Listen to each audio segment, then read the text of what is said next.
Olá, começa agora o Informe Aracaju. Nesta edição vamos falar sobre o Fórum Sergipano de Carreiras Típicas do Estado e também Prefeitura de Aracaju fornece abrigos, incluindo um espaço especial para isolamento social.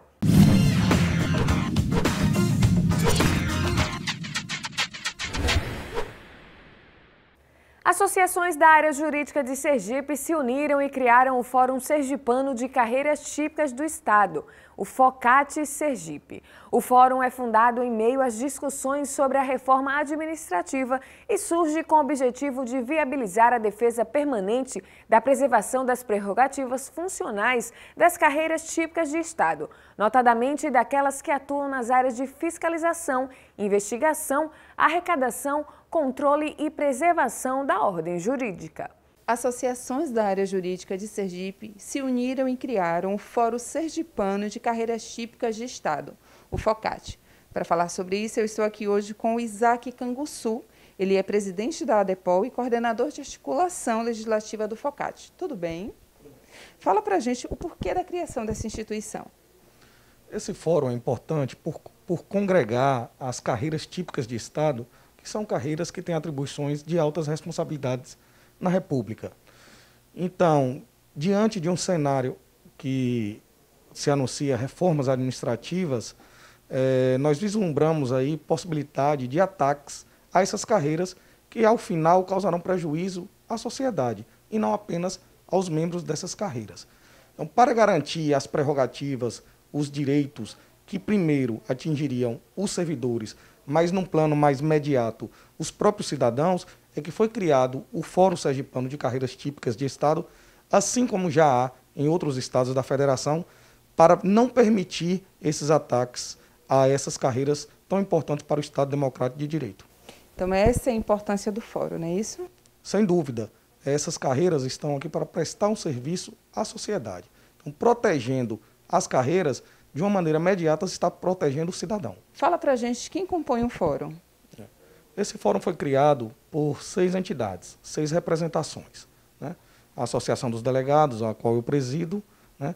A Associação também dos Auditores Fiscais, dos Auditores de Controle Externo do Tribunal de Contas, a Associação do Ministério Público e as associações dos Defensores Públicos e também a dos Procuradores de Estado. Recentemente, há alguns dias, ingressou também no FOCAT a MASE, que é a Associação dos Magistrados Sergipanos. E para dar continuidade, vamos falar com o senhor Ismar Viana. Ele é auditor de controle externo do Tribunal de Contas do Estado de Sergipe, coordenador-geral do FOCAT. Fala para a gente, outros estados também têm o FOCAT? Sim, o estado do Ceará, o estado do Mato Grosso do Sul, o estado de São Paulo, entre outros estados. Então, a ideia de se fundar o FOCAT exatamente é para se preservar as prerrogativas funcionais daqueles agentes que integram carreiras típicas de Estado. Então, o fórum surge com esse propósito, né? Não apenas de garantir, por exemplo, pleitos corporativistas, exclusivamente carreiristas, não é isso.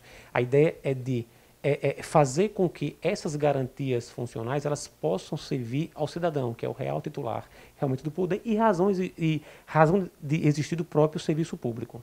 E quais são os primeiros planos traçados?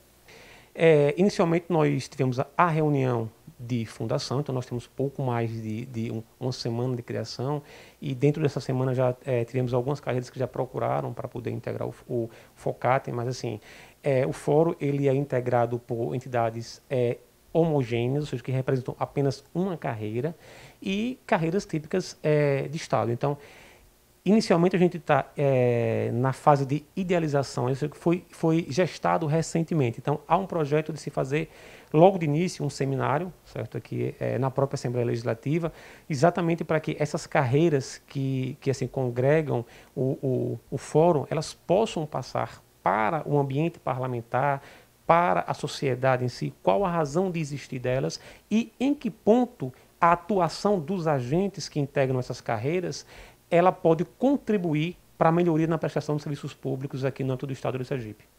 E quais são as preocupações do FOCAT em relação à reforma administrativa do governo federal?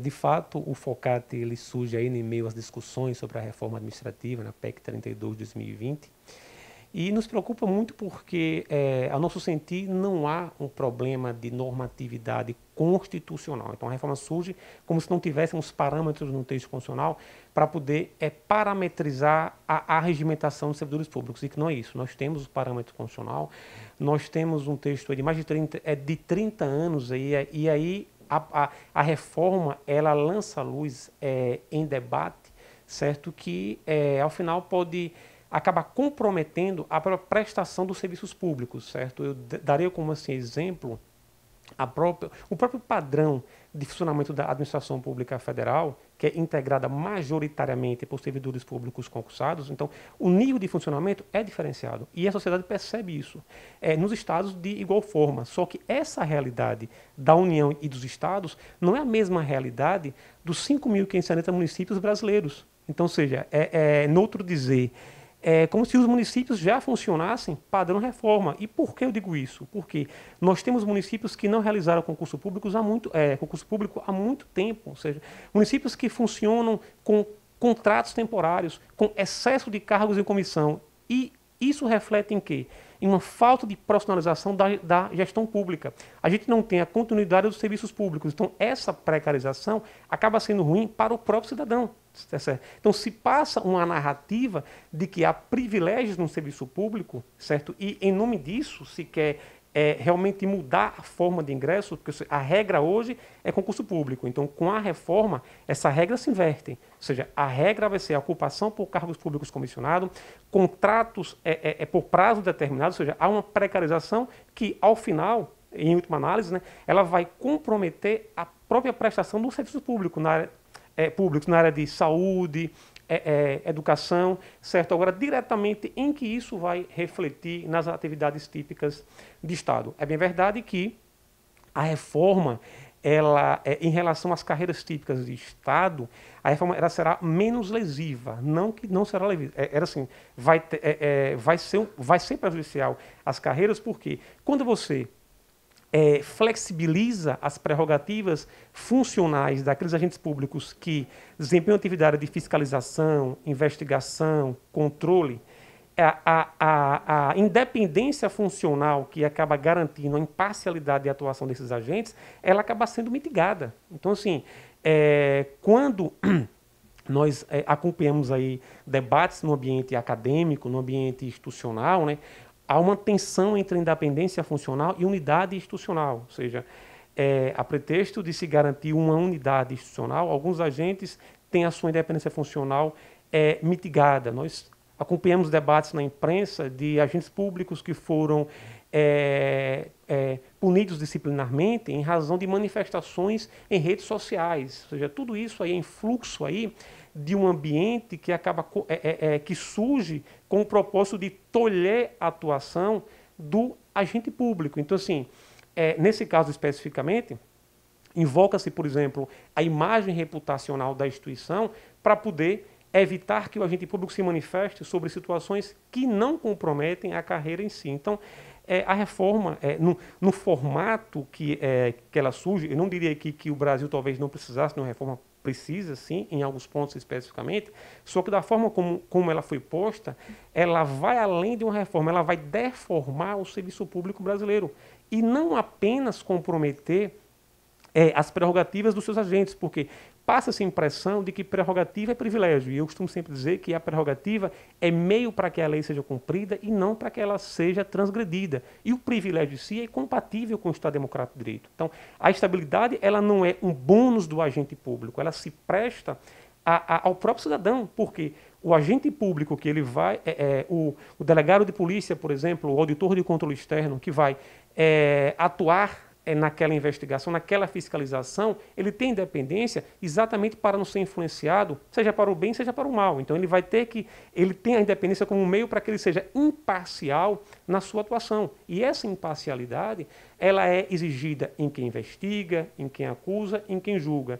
E a imparcialidade, ela vai servir a quem? Ao cidadão investigado. Então ele vai ter a certeza que não vai ser investigado com carga de sentimentalidade, seja para o bem, volto a dizer, seja para o mal. Então, é importante que se passe aí, né, para a opinião pública que essa narrativa que vem sendo criada em torno de supostos privilégios aí, em torno dos agentes públicos, é uma narrativa que não se coaduna, claro, assim, em alguns pontos especificamente. É possível que algumas situações do âmbito aí dos estados, essas situações possam se configurar privilégio, mas assim, a regra é que se é privilégio, não é compatível com o Estado de Direito e não tem por que existir. Mas se fazer uma reforma nos moldes como vem sendo feita, colocando a subsidiariedade, por exemplo, ou seja, o Estado ele acaba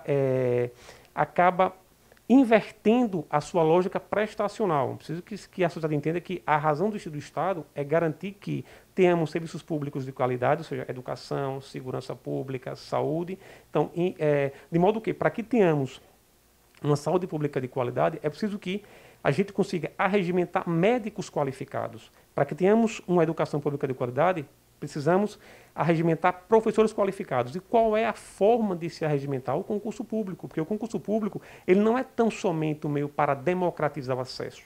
Na verdade, o concurso público ele já começa a garantir a eficiência já na seleção. Ele vai selecionar os melhores para que esses aí possam desempenhar as suas atribuições estatais em nome e para o cidadão. Então, a ideia assim, da reforma basicamente é essa. Então, assim, a preocupação com a reforma é que, sobretudo, assim, a gente vai aumentar o número de cargos de comissão na administração pública, se eventualmente a reforma vier a passar, porque ela possibilitou que cargos técnicos eles possam ser, as atividades técnicas possam ser desempenhadas por cargos de livre provimento em comissão. Isso é ruim para o cidadão, certo? Porque, na verdade, a gente sabe que esse resquício do patrimonialismo impede que a seleção desses agentes públicos, ainda que comissionado, essa seleção ela não vai seguir um parâmetro aí para arregimentar, para poder trazer para o serviço público os melhores, e sim aqueles que mais têm acesso às autoridades nomeantes. Então, a meu sentido, da forma como está posta a reforma, ela pode trazer significativos prejuízos para a própria administração pública.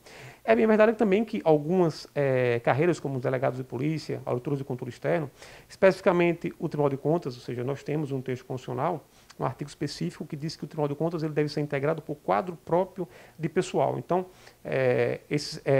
esses tribunais, ou seja, esses cargos, certamente não serão atingidos, porque a atividade em si já é típica de Estado. Não vai ser atingida diretamente, mas reflexamente, com a precarização do serviço público como um todo, vai ter um aumento da demanda por parte desses órgãos que vão ter que se debruçar sobre representações feitas aí por sindicatos, por associações e pelo próprio cidadão, que quando for buscar um atendimento numa repartição pública, se deparará com um agente público não dotado da qualificação necessária para prestar aquele serviço, o que era possível se ter quando se tem um concurso público para poder arregimentar os melhores. Então, em síntese, eu acho que em relação à reforma, aí, né, o que temos assim a trazer isso, então o FOCAT ele se presta a defender o concurso público específico como um meio probo, regular e legítimo de ingresso nos quadros da administração pública.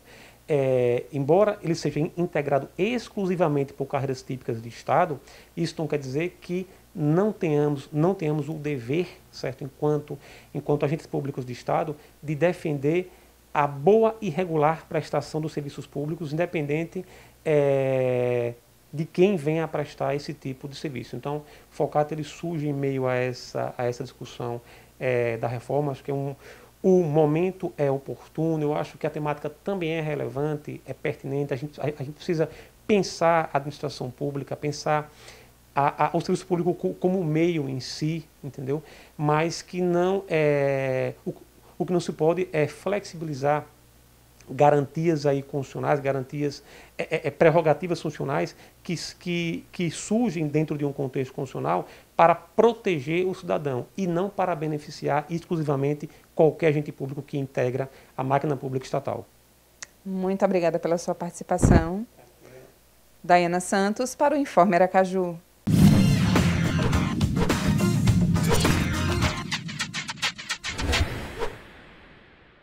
O O Instituto Nacional de Seguridade Social, INSS, autorizou o retorno das perícias médicas na agência do Siqueira Campos. De acordo com o órgão, a partir deste mês, os atendimentos devem voltar a acontecer, sempre respeitando o agendamento prévio feito pela internet.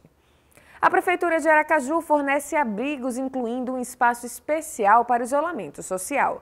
O serviço foi disponibilizado de maneira a fornecer todas as ferramentas necessárias para o bem-estar dos usuários. Os moradores de rua já enfrentam situações difíceis e com a pandemia isso ficou ainda pior. Para ajudar essas pessoas, a Prefeitura de Aracaju forneceu abrigos em alguns pontos da cidade. O acesso é feito de forma estruturada para o bem-estar dos usuários. Nós temos a unidade do Centro Pop, que funciona todos os dias da semana. Lá existem equipes de profissionais multidisciplinares, assistente social, psicólogo. E por lá passam todas as pessoas que estão em situação de rua. Então, quando essas pessoas chegam lá e a gente identifica a vontade deles estarem abrigados, a gente faz os encaminhamentos para os abrigos. Os abrigos acolhem atualmente 92 pessoas que recebem todas as refeições, além de apoio psicológico, de saúde social. Além do acolhimento, onde a gente adquiriu camas, colchões, a gente fornece as alimentações diárias, a gente fornece o acompanhamento através do consultório de rua. Eles fazem esse acompanhamento de saúde, e também temos o acompanhamento de psicólogos e assistentes sociais, onde a gente faz possíveis encaminhamentos para a reinserção na família, possíveis encaminhamentos para o mercado de trabalho. A gente também funciona com esse lado. Para Shirley Lucas, moradora do abrigo, o espaço está sendo muito importante, pois trouxe conforto e segurança. A importância do abrigo é fundamental para quem está na rua, entendeu? Porque na rua não é lugar de ninguém, de ser humano nenhum. Aqui a gente tem alimentação, tem banho, tem como lavar uma roupa, tem uma cama para deitar. A gente tem apoio dos funcionários, do segurança, tem apoio de muita gente, até dos próprios usuários daqui de dentro. E eu mesmo, como eu estava grávida quando eu fui para a rua, foi um pouco sofrido, porque eu já estava no mês de ganhar neném, então foi um pouco difícil. Mas aí eu tive todo um suporte aqui dentro, tanto aqui dentro como no outro, onde eu estava. Agradeço muito a eles por isso, porque deu todo um suporte para o meu filho. Graças a Deus está saudável. Quando eu precisei, eles me apoiaram. Aqui a gente tem também equipes multidisciplinares de educadores sociais, de cuidadores sociais, que esses fazem toda a orientação para essas pessoas assim que elas chegam. Elas são higienizadas, passam pelo banho, trocam de roupa, recebem seu kit de cama e banho. E durante o tempo que fica aqui, na verdade, todo mundo passa por um processo de orientação para estar higienizando com álcool gel, lavando as mãos, tomando banho. E ao saírem também para lá para fora para resolver algum problema no banco ou até mesmo ir ao médico, as nossas equipes acompanham e ao retornar também passam por esse processo.